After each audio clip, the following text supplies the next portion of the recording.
Nous sommes ce soir en compagnie d'Olivier Pighetti, réalisateur et producteur pour un nouveau documentaire dont il est auteur.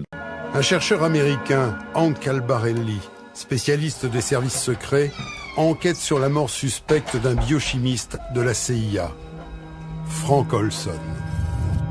Spécialiste des armes chimiques, cet homme multiplie les expériences sur les drogues dures comme le LSD.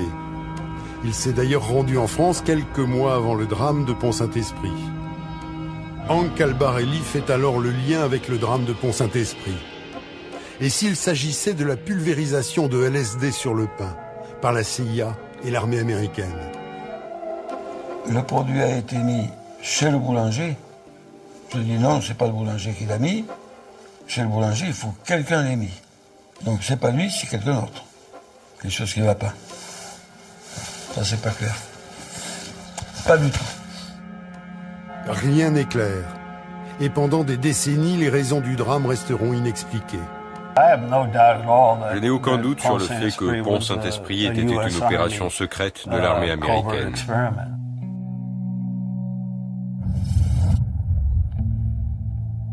Olivier Pighetti, on peut dire que là, on va à la fois suivre vos fils conducteurs habituels, mais quand même un petit peu s'en évader.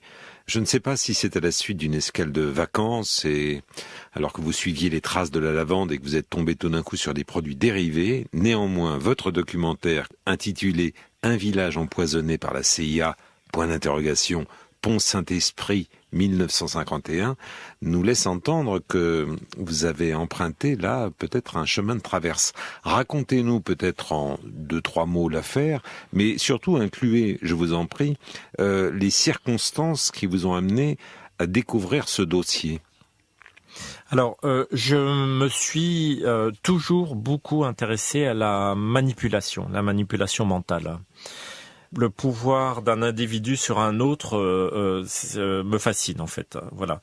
Je me demande comment c'est possible. Je me demande comment moi, peut-être, j'aurais réagi. À la rigueur, je peux me demander si je manipule des gens, etc. Ça m'intéresse beaucoup, ce rapport de l'un à l'autre et un rapport de soumission qui peut arriver.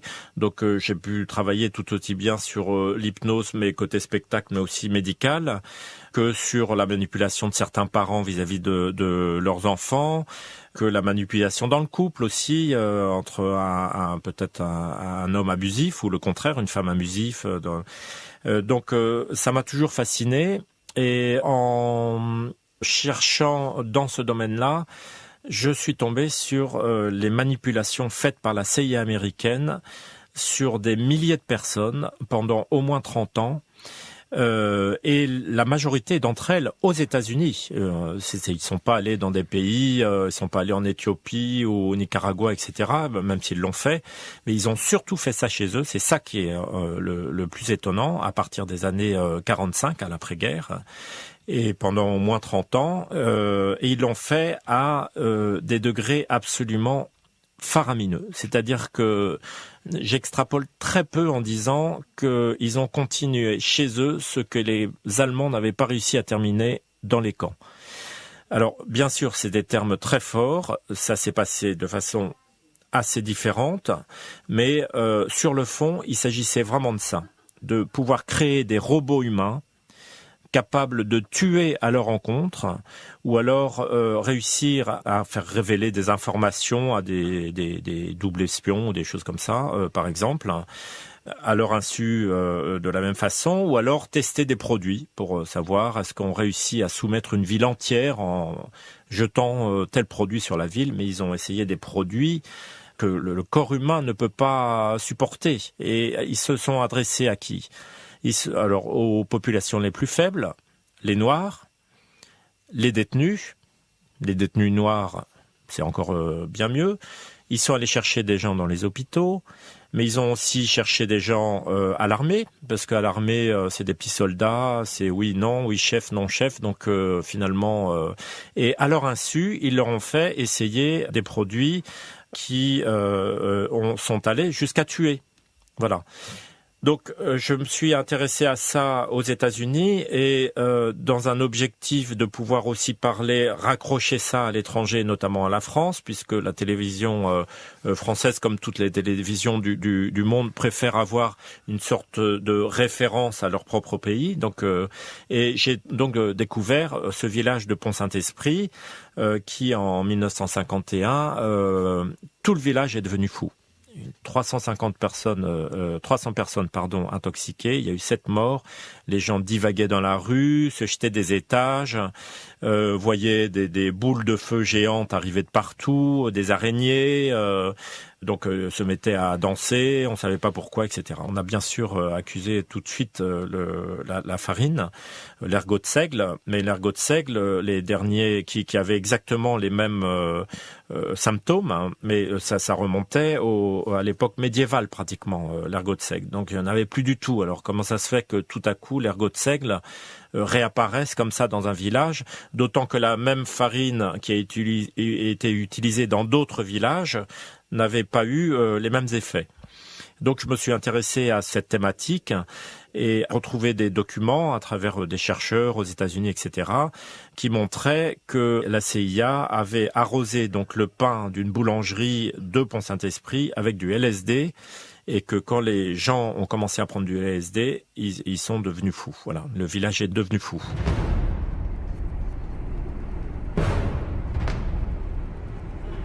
La CIA, de Berlin à Téhéran en passant par la Provence, l'agence Sa vie, ses œuvres.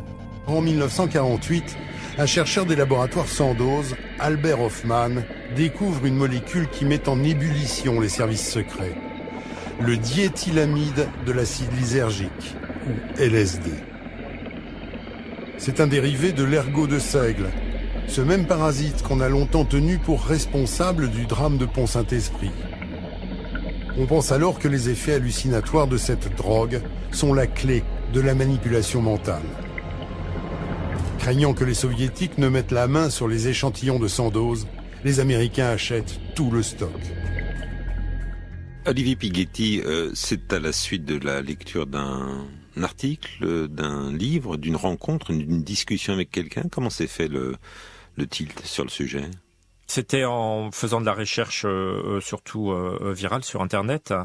Il y avait un chercheur américain qui avait demandé des documents déclassifiés donc à la CIA qui sont très longs à obtenir et qui avait obtenu ces documents-là. On lui en a envoyé une partie d'ailleurs par erreur. Et lui travaillait sur une autre thématique qui était le meurtre supposé ou le suicide, on ne sait pas très bien, de Frank Olson, donc un chimiste de la CIA. Dont nous avions déjà parlé dans Histoire vivante autour de l'opération Artichaut. Voilà, Artichoke, oui, tout à fait. Et ce chimiste s'était rendu en France juste avant les événements d'ailleurs de Pont-Saint-Esprit. Et il travaillait sur le LSD, entre autres, bien sûr. Êtes-vous cinéphile, Olivier Pighetti ? Très. Il y a un film que tout le monde doit avoir chez soi. C'est Alabama Monroe. Alors moi j'allais vous proposer le duo suivant qui était l'association de Miloš Forman et de l'écrivain Ken Kesey. Est-ce que ce duo-là vous dit quelque chose ? Vol au-dessus d'un nid de coucou. Voilà. Et Ken Kesey écrit la machine à brouillard lui-même dans les années 60, qui va devenir Vol au-dessus d'un nid de coucou. Ken Kesey, lui aussi, va servir de cobaye à la CIA. Est-ce que ça faisait partie pour vous, Olivier Pighetti, des références que vous aviez, j'allais dire des références culturelles, que ça faisait partie des choses que vous aviez déjà parcourues à l'occasion, ou vous vous êtes mis à ouvrir le dossier dans son intégrale dès lors que vous avez choisi de vous y intéresser ? J'ai appris en fait que Ken Kesey effectivement était cobaye de la CIA, mais cobaye volontaire. Hein. Oui, cobaye volontaire, c'est-à-dire qu'il a essayé le LSD. Par le LSD. Absolument, en disant que c'était fantastique. Et donc il s'est lancé là-dessus et au terme de son expérience, il a effectivement écrit Vol au-dessus d'un nid de coucou. Apparemment, ça a dû le stimuler, mais ça, je l'ai découvert lors de mon enquête sur cette thématique, parce que effectivement, la CIA estimait au départ que c'était une drogue non dangereuse.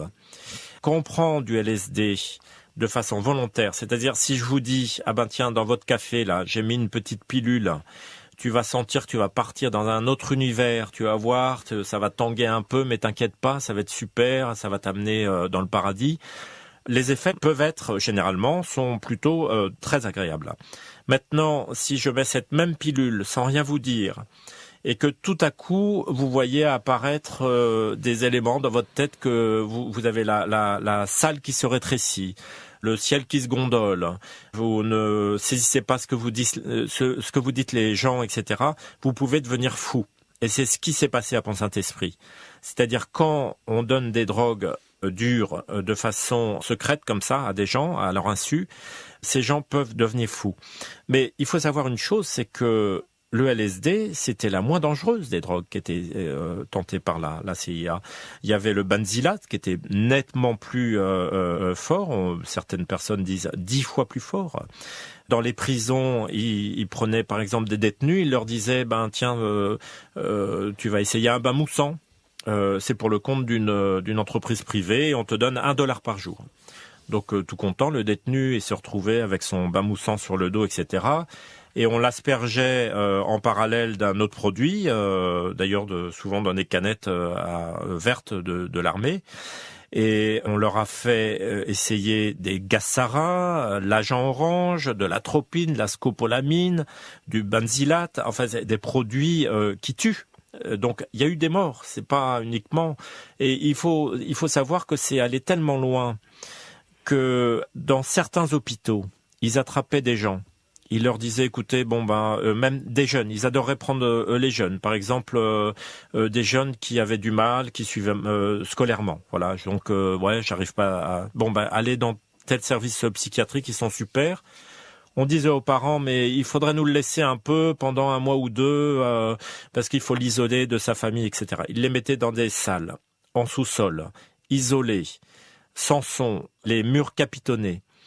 On leur injectait des produits, on les mettait dans une forme de coma, on leur mettait sur les oreilles 24 heures sur 24 des écouteurs avec des ordres répétitifs, toujours les mêmes, pendant des jours et des jours et des jours. Et on testait des drogues sur ces gens-là. Ils en sortaient complètement fous, ils ne reconnaissaient plus leurs parents, ils ne savaient plus manger, ils avaient perdu le langage, ils surinaient dessus.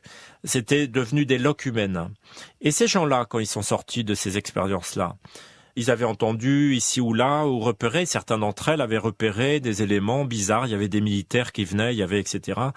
Quand ils sortaient en disant « mais j'ai été kidnappé par la CIA, mis dans une chambre froide », et on a fait un tas d'expériences sur moi, on m'enfermait même dans des tubes, puisqu'il y en a qui étaient enfermés dans des tubes pour pas qu'ils puissent bouger. On leur disait, mon coco, tu retournes à l'hôpital psychiatrique, et puis tu reviendras dans quelques mois parce que tu as l'air encore bien atteint. Et pendant très longtemps, les victimes, on ne les a pas crues. Elles sont passées pour folles. Donc la CIA pouvait se laver les mains de tout ce qu'elle faisait, parce que finalement, ça allait tellement loin que c'était incroyable. Mais Olivier Pighetti, précisément, pour raconter cette histoire incroyable, rien de tel que la preuve par l'image. Et là, votre documentaire, le documentaire nous laisse sur le flanc tant les images d'archives dont vous allez nous parler maintenant font la démonstration absolue des propos que vous venez de tenir. Est-ce que vous pourriez nous dire comment vous avez pu dénicher ces images au fond très rares? Est-ce qu'elles font partie précisément des éléments déclassifiés dont vous parliez juste avant? Alors, les éléments déclassifiés, je reviens un tout petit peu sur l'histoire. Dans les années 70, autour de 74, 75, etc., on s'est rendu compte de l'énormité de ce qu'a fait la CIA et on a demandé des enquêtes sénatoriales. Et Richard Helms, le chef de la CIA, a dit à ses hommes « Vous me brûlez tous les documents, vous me brûlez tout ». Il a oublié 20 000 documents, ce qui était une goutte d'eau par rapport à ce qui a existé. Mais ces 20 000 documents ont permis de retracer l'histoire de toutes ces expérimentations qui ont été faites, ou toute une petite partie en fait, ces expérimentations, mais surtout de voir leurs horreurs. Donc il y avait très peu de documents filmés ou autres, mais par contre demeuraient à cette époque-là des personnes qui avaient fait des expérimentations au sein de leur laboratoire, des gens de l'armée, des gens de la CIA, etc., et qui se filmaient entre eux ou qui filmaient leurs cobayes. Et donc c'est ces images-là que j'ai pu récupérer en fait. Il faut savoir quand même, c'est incroyable ce qu'ils ont pu tenter. Ils ont tenté de mettre des capteurs dans le cerveau de personnes pour déclencher des effets neurologiques à distance et pouvoir transformer cette personne en tueur. Voilà. Donc on a fait ces expériences au départ. La CIA s'est mis en contact avec un chercheur en Espagne qui travaillait là-dessus sur des taureaux. Voilà. Donc il a filmé ces taureaux, il leur a mis des capteurs. Au début, avant le capteur, le taureau charge comme on fait dans les corridas. Et dès qu'il a le capteur sur la tête, on déclenche avant la charge et du coup le taureau ne charge plus. Mais ces expériences donc ont été reprises là-bas d'Espagne et mises sur notamment des enfants d'ailleurs aux États-Unis. Donc on voit, il y a des photos qui existent de ces gamins. On voit ces gamins avec sur la tête le capteur et dans une situation, dans un comportement, dans un accès de violence très important. Ces images existent, mais elles sont très rares. Et il y a aussi une séquence peu réjouissante, la lobotomie par le pic à glace. Oui, absolument. Oui, tout à fait. Oui. Effectivement, c'est pas réjouissant, mais non, on ne peut qu'en rire quand on le dit comme ça. Ben oui. De désespoir, bien sûr. Ce médecin se promenait comme ça de ville en ville et faisait ça d'ailleurs tout à fait publiquement avec son pic à glace. Il piquait juste au-dessus de l'œil. Par exemple, il pouvait 10 fois dans la journée, voilà, faire 10 expériences comme ça. Et on s'est beaucoup intéressé à ces travaux parce que on estimait que on arriverait justement en travaillant sur le cerveau, mais on savait pas trop où piquer en fait.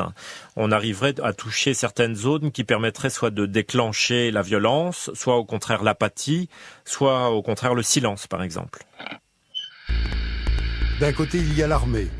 Pour elle, la priorité est de gagner la course à l'arme nucléaire. Alors, pour tester les effets des irradiations à grande échelle, elle utilise ses propres soldats, car ils sont dociles et disciplinés. De 1946 jusqu'à 1962, entre 250 000 et 500 000 d'entre eux seront irradiés sur l'atoll de Bikini ou dans le désert du Nevada. Ces images servent de propagande à une armée qui veut afficher sa toute-puissance technologique. How about radiation? You think there's much danger from radiation? Well, radiation is the least of the worries that the men are thinking about. I think most people thought that radiation was the greatest danger, didn't they? Where did they learn different? We were, prior to our instructions here, we received a very thorough briefing before we even came in this close to contact with it. Olivier Pighetti, quand vous entreprenez votre film, soupçonnez-vous que vous allez tomber sur ce trésor d'archives dont nous venons de parler? Moi, j'ai d'abord cherché le témoignage parce que je voulais retrouver des gens qui puissent expliquer comment ça s'était passé.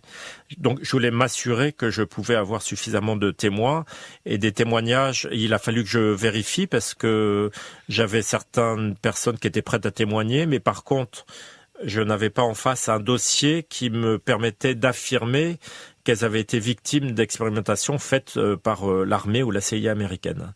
Donc il fallait que les dossiers que je retrouve soient béton et que la personne accepte de témoigner à visage découvert, ce qui n'était pas toujours très simple.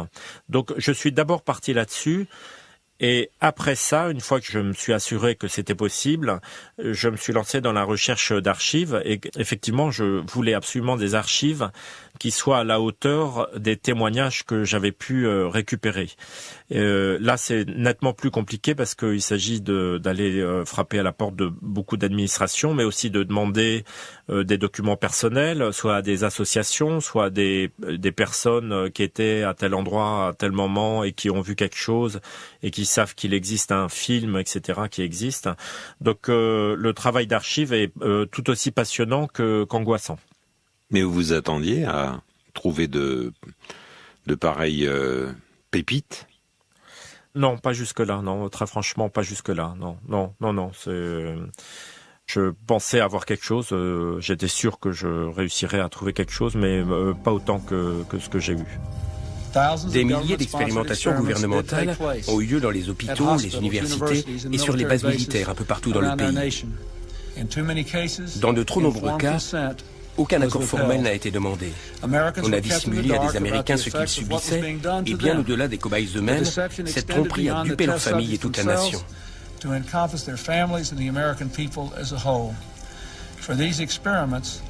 Ces expérimentations sont restées secrètes et elles ont été dissimulées non pour des raisons de sécurité, mais par crainte du scandale. Et ça, c'est anormal.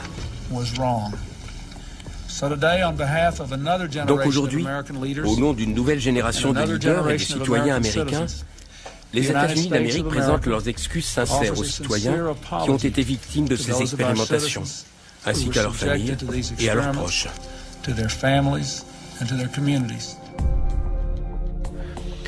Olivier Piglietti, vous avez jusque-là raconté toute cette histoire à l'imparfait, et il est vrai qu'il y a une séquence dans votre documentaire où l'ancien président des États-Unis, Bill Clinton, William Clinton, demande publiquement pardon aux victimes à l'égard de ces expériences.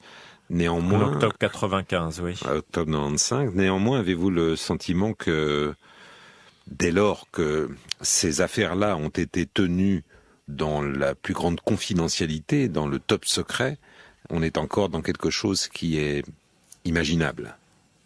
Alors, votre question est tout à fait adaptée parce que il faut savoir que l'année dernière, donc 2014, non, au début de cette année d'ailleurs, 2015, excusez-moi, Barack Obama s'est excusé, publiquement aussi, pour les actes de torture qui avaient été faits par la CIA auprès de détenus, alors à Guantanamo, etc., etc. Et ce qu'il y a d'intéressant, c'est que moi j'ai récupéré un document de la CIA qui est un document sur les techniques d'interrogation, donc un document actuel.